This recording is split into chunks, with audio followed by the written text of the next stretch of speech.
This is why when y'all say black people can't come together, I just shut my mouth because y'all are showing out on this Asian boycott. Saturday, June the 6th, empty. Nail salons, empty. So I'm in Houston, Texas, door dashing, and I'm happening to pick an order up from Jersey Mike's. And this Nom Nom Noodles is right next to me. Let's see. Oh, this whole ghost town. Ooh, Jesus. Y'all still on business? The amount of people that are just figuring out that black people have decided collectively, you know, for the most part, to boycott Asian establishments. Y'all didn't know? I'm sorry. And I know a lot of people are like, oh my God, well, you know, it was just one Asian. It doesn't mean that all of them are like that. No, it doesn't. It doesn't. It really doesn't. However, yeah, we move in packs. We move collectively as a group to prove a point. To prove a point. And so then people are like, that's why there's all of this division. It creates division. It creates division. Well, they have been collectively trying to divide us for the longest. So we're gonna remove ourselves. We're gonna remove our money, our black dollars. See, Target figured it out, and they're still struggling, right?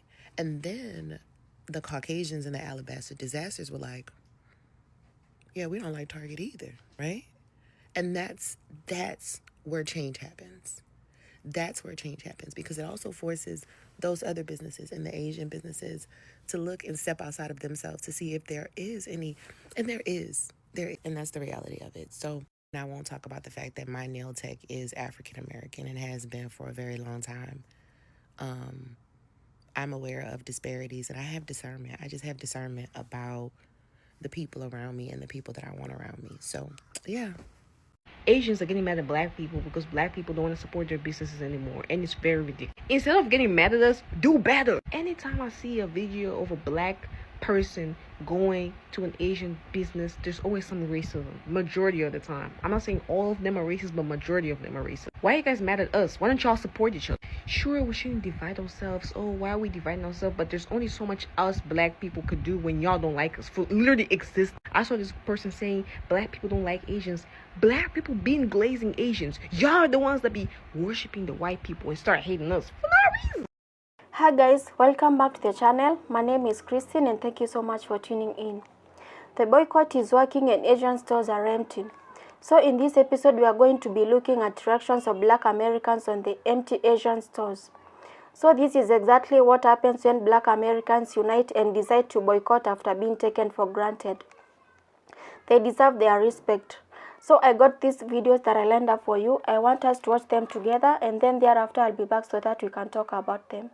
The worst thing that Asian fella did was to make a threat against the black communities. A $1.6 trillion industry, especially in black communities alone, where most of the Asian stores, nail shops, beauty supply stores are highly dependent upon the black dollar. So if you take away those stores will run out of business within 3 weeks. That's where it starts. And then it's going to go up to where the supply chain is, where they're getting the goods from. That's going to be highly affected. But in order for this to be a good effect on the black Americans, we must build our own manufacturing shops right here in America. Right here. Bye. Boycotting is not enough. Boycotting the Asian community is just not enough for me. Honestly, I feel like we need to understand what we're competing against. All right. And in order for us to like really crush our competition and let them know like we really don't need them for real, because we don't. And what that video told me was that their business models, they came here and they made great business models that work in our own communities. And we haven't figured out how to do that. So I'm going to take my accounting expertise and bring it to you. So first of all, we need to understand what we're competing against. All right. Now, one person goes over to Asia, they come here, or that one person comes from Asia, they come over here, they work save money, buy a building, open up a nail salon. They call 5 of their family members and say, hey, nail salon is up and running. You guys come over here and we're going to start working. Now, this is the one thing we're missing and we don't understand about our competitor. They're not going to pay them the same thing that we would expect here in America. Why? Because their expectations are different. They're not coming here thinking they're going to make $17 an hour. They're actually okay with making 10. They're not rich. So their largest expense is now cut in half. Not only that, but their business model makes sense for our own Black communities, right? And I'll say for the specific communities that one man was talking about, right? He's talking about low income communities. Let's keep it a band. And the reason it works for us is because their price point is low. Why is their price point low? Because they do high volume. High volume meaning there's 5 different people, maybe 6, 7 different employees in there. They can afford to have 6, 7, 8 employees there because they're only paying them $10 an hour. They do not have to pay them the standard rate of like 17. It's not about whether or not they can pay them cheaper or anything like that. It's really about the fact that the only reason why they do this, and it's not that they're smarter than you, it's not that they're wiser than you or anything like that. Their options are limited because they don't have as much opportunity for you. These are not things that their children is looking to take over. They can't speak the language as well. They're not as educated. A lot of times people that come over into this country, if they're not going into a huge opportunity, they go into Wall Street or something like that, or they're coming to train inside of our universities and they spent a lifetime saving up so that they could send their children to our universities who pay an extreme amount of tuition, and then ultimately they get a good job. Those kids go into a different type of lifestyle and job. They don't come back and take over the family business. They're not trying to work for that and nothing like that. The business ultimately dies with the parents. That man took that video down quick, didn't he? The one that was doing all the hooping and hollering. Oh yeah, go ahead, boycott our businesses. We don't need you. He took that video down quickly. And I do not think it was because he felt remorse about it. Maybe he had a change of heart. I really think his people in his community came and said, you know what? You're challenging them to something that we cannot afford. Let's be for real. That was the dumbest video he can make. The dumbest video he can make. You're going to challenge Black people to stop funding your business when that's what you built your business off of, the backs of Black people. The liquor stores you come and open, the smoke shops, the nail salons, the hair and beauty supply stores. What the fuck are we talking about? The gas station, the corner stores that y'all set up in the hood. Because white people do not allow y'all to set up y'all's fucking corner stores in their neighborhoods because they don't want a fucking janky ass corner store. We're the only ones that accept that half-rate ass shit in the hood. And y'all becoming part of our community, we be fucking with y'all. But then it's moments like this that let us know that people really don't like Black people. Because what the fuck do you mean stop frequenting your business? Who the fuck is going to come into that beauty supply store and buy the lash glue, buy the tracks, buy the bundles, buy the blue magic, buy the rat tail combs, buy the Bobo shoes that y'all be selling? Who's going to buy that shit other than us? Like, I'm livid because I try to stay out of shit like that. Politics and everything, it's like, it is what it is. People gonna feel how they feel. And what's crazy is, we have Black people in our community say, I'm still gonna get Chinese food. Rightfully so, do what you wanna do. So the thing is, there are some who are outraged by the decisions made by the government by letting that man walk. Then there's people who are like, I'm still cool with the Asian community. But you were going to take your ass up here on this live stream on social media, on the World Wide Web, and challenge Black people not to buy from your business? It's so entitled to think that you have business outside of us. I'm sure you have other businesses, other people who come to your businesses, I'm sure. But who makes up the vast majority? What is the percentage? There's not enough white girls buying extensions to have box braids because they started fucking with a Black man. There's not enough of them. Not to keep you and your family eating. It's just all rooted in racism. Y'all really don't fuck with us for real. Y'all just came over here and studied the country and realized where y'all can make an easy fucking buck. Let's be real. Y'all in the hood just with the ratchets. Y'all in the hood just with the ghetto people. Y'all stay in the hood with us. From the 7 a.m. till y'all open that fucking corner store till 12 a.m. midnight when you lock it up after you done followed everybody in that store hoping they don't fucking steal a cheap ass bottle of water. Y'all in the hood just with us, but y'all toot y'all nose up. Go open a liquor store in the hills. Go open a beauty supply store in the Hamptons. You can't. It's not a need for you. It's not a demand. But the one demographic of people that actually respect and come and spend money with your business, you got up here and said, fuck y'all. Man.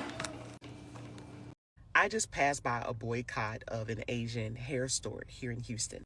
And immediately when I get on TikTok, I see a post of a young gentleman saying people all over the country are boycotting Asian hair stores and Asian nail salons because of what happened to Cyrus. The most liked comment said, why punish other businesses that had nothing to do that? And my response to that is very simple. Because I can't look at the color of your skin to determine whether you're friend or foe. For years, y'all have looked at the color of our skin and looped us all as criminals, as has-beens. We ain't gonna never be nothing and we are tired. But when we do it to you, it's a problem. But Drea, we're not all like that. And I understand that you're not all like that. But I am not willing to walk into another store or into another business that don't have somebody that look like me to find out that you're not one of the cool ones. What do? We stop going to all of your establishments. We start supporting our own, period.